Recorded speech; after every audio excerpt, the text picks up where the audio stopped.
The replacement of those who will not have been reported on will begin on Friday this week. All right, welcome back to News Center. We continue with our conversation here in studio, and we now delve into our conversation with the European Union, forming the basis of our conversation. The European Union now says that Kenya's last year's election in August and October were marred by massive irregularities. They were debating the political crisis following the 2017 controversial general election. The EU Parliament further noted key institutions were intimidated and compromised before the polls. They now want President Uhuru Kenyatta to move with speed and restore peace before the country degenerates into civil war. Well, joining us by way of phone for this conversation is governance expert Joe Kaunda, and we'll have a youth advisor, youth leader Raphael Obonyo here with us in studio. Let me begin with you, Joe. Many thanks for joining us by way of phone. The EU here says that President Uhuru Kenyatta needs to move with speed before the country degenerates into civil war. Is it that serious for the country? I spoke about this last week on one of the shows when the report was released. And I believe that this is a very serious position we are in right now. And we cannot continue burying our heads in the sand and assuming that everything is fine. Mm-hmm. So I believe that the EU Parliament made a good step and made the recommendations that were required. And right now, I think it is the onus is on the President and I think the opposition leaders to come together. And I don't think this should be left for the President alone. This should be something that's done by both parties because both parties were involved in this. And if you look at the recommendations of the report, it ends to both players in this case, and that's why we cannot leave everything to the President. Even though he has the powers right now, I believe he needs to open doors for dialogue so that this can be sorted out. But there's no way that the President is going to solve this on his own if he does not open doors for dialogue.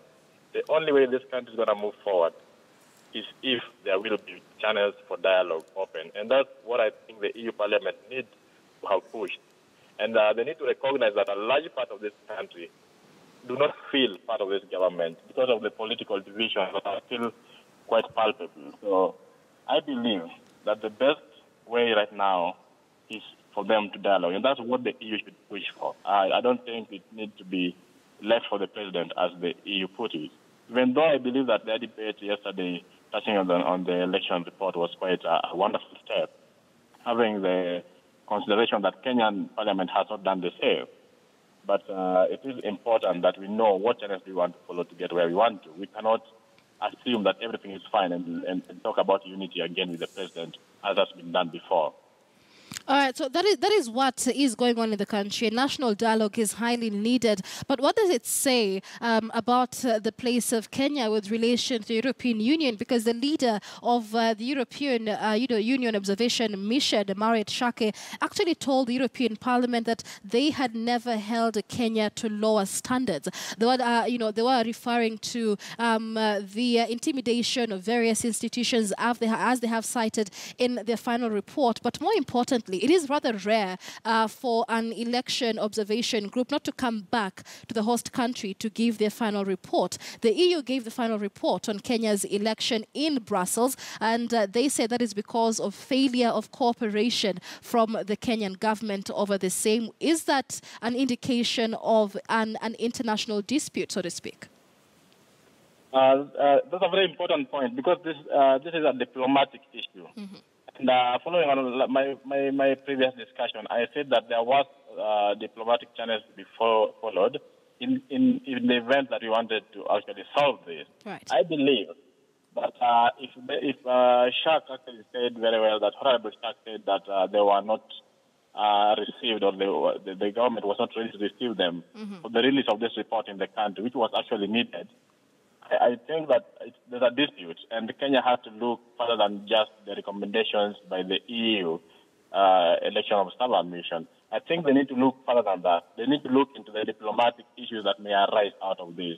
I think that the ambassador, Johnson Wera, did not go about this the right way, and right now they need to find a way of making things right again, because EU is composed of 28 countries. EU is a big trading partner for this country. EU pumps a lot of money into various projects in this country. EU supports democratic changes in this country. EU supports each and every project that we have in this country. Our constitution, when it was coming into force, it was supported largely by the EU. Most of the observer groups locally are supported by the EU. This is a channel that do not just come out and attack the way the ambassador did. I believe that there is a dispute, and this dispute right now must be solved in the right channel. I said earlier that I believe that the reason the government was not willing to receive this is because somebody knew the content of this report. All right. We know that our political sides always support what is against the other side, and that was not very good for the government, and therefore they had to actually protest. They are protesting because somebody knew the content of the report. All right, just stay with us on the phone for a moment, Joe. Let me hear from Raphael Obonyo.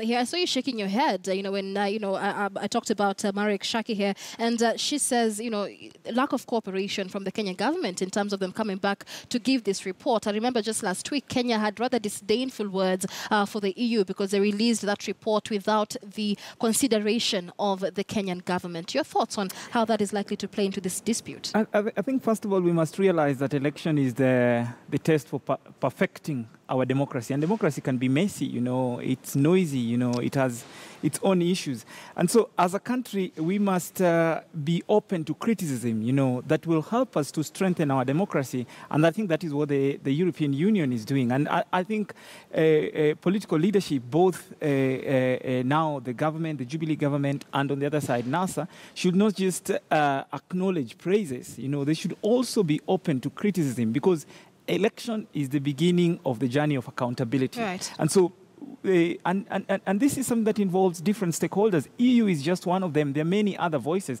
And so I think if we want to make progress as a country, I think we need to listen to some of these voices, some of these concerns that are being raised. EU had sent a whole delegation in the country. We need to listen to their recommendations and find a way of, implementing some of the suggestions that they've made. For example, the issue of independent institutions. I think we really need, if we are to make progress, robust institutions. In fact, I think it's President Obama who once said here in Africa that Africa does not necessarily need strong men. What we need are strong institutions. And these strong institutions, we need, an electoral commission that is truly independent, professional, competent, so that they can be able to oversee elections. And so Kenya should be very careful how they treat the report by the European Union, because they might not agree with some of the issues, but that is what is out there. That is what is out there. All right. Let me hear from you,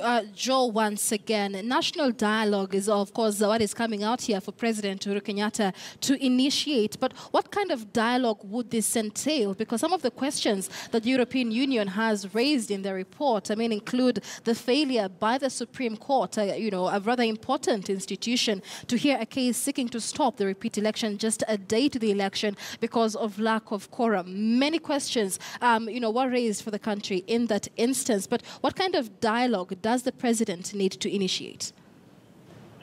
I think that's a very important point, because, again, when we talk about dialogue, we don't need to go to the same things that have been done. We don't need to go to power sharing issues in order to appease some political divide or some political aspirants.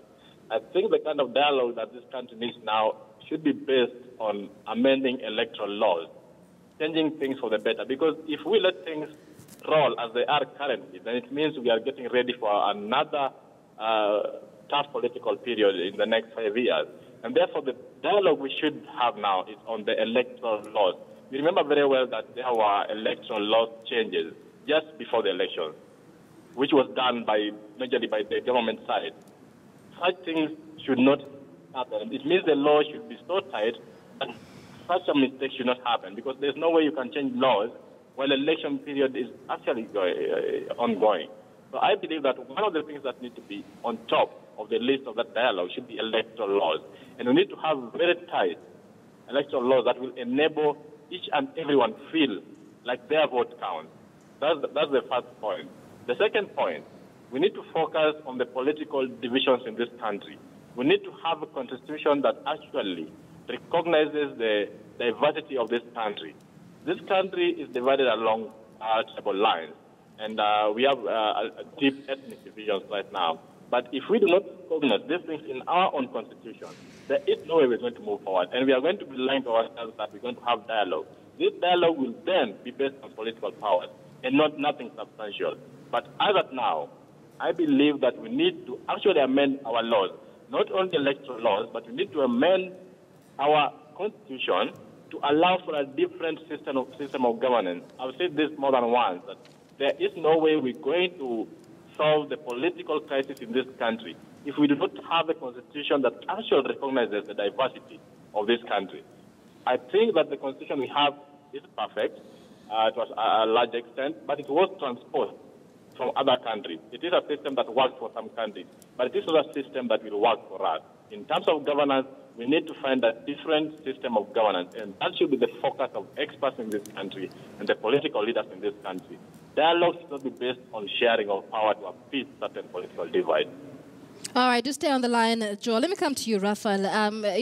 Joe there speaks of institutional reforms, but also a constitutional amendment. But many of the institutions that we're talking of reforming as a country are as a result of, they're constitutional institutions at the end of the day. So even when, a constitutional amendment is put in place, and like Joe says, we have one of, the best constitutions in the world.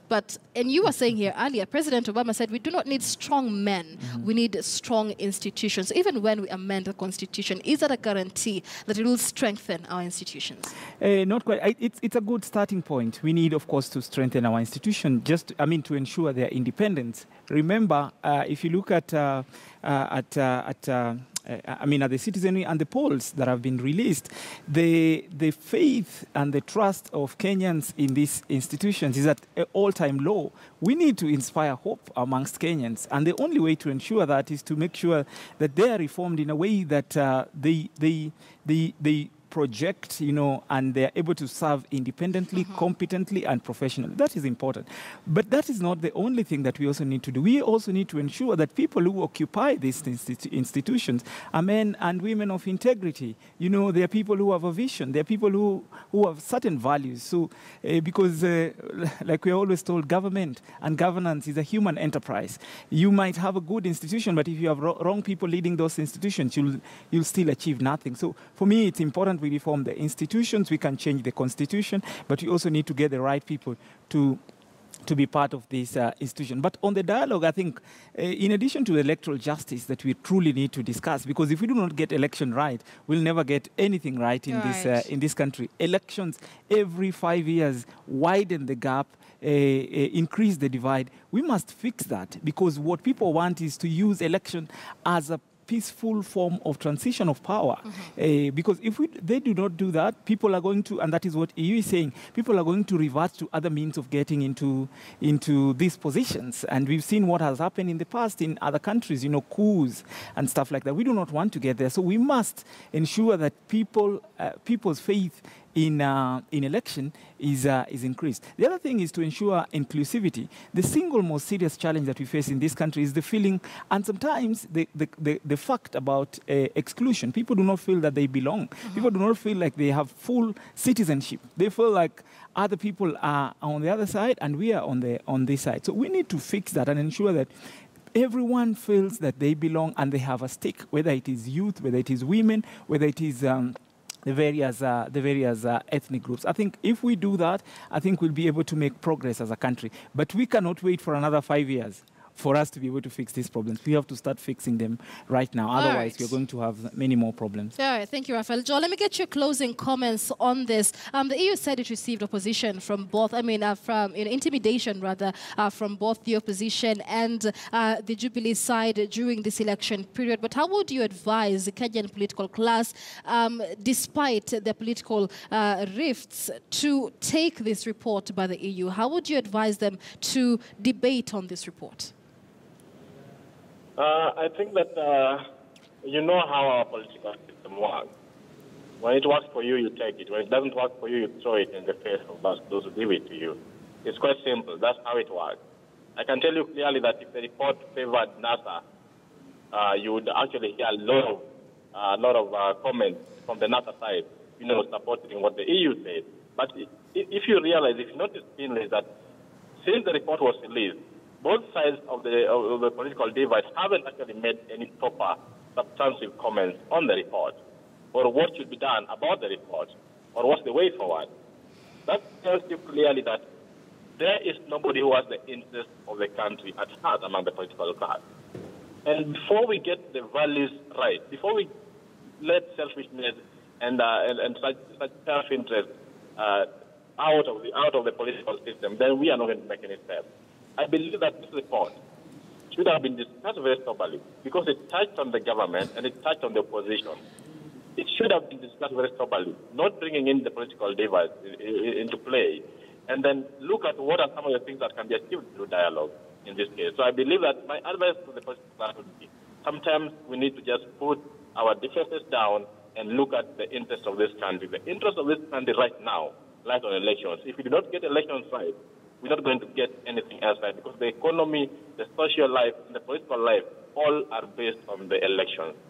All right, many thanks. That is Joe Count, governance expert, joining us by way of phone. Thank you, Joe, and here in studio. We have Raphael Obonyo, who is a youth leader. Many thanks for giving us your time, Raphael. And that brings us to a close on this conversation here on News Center.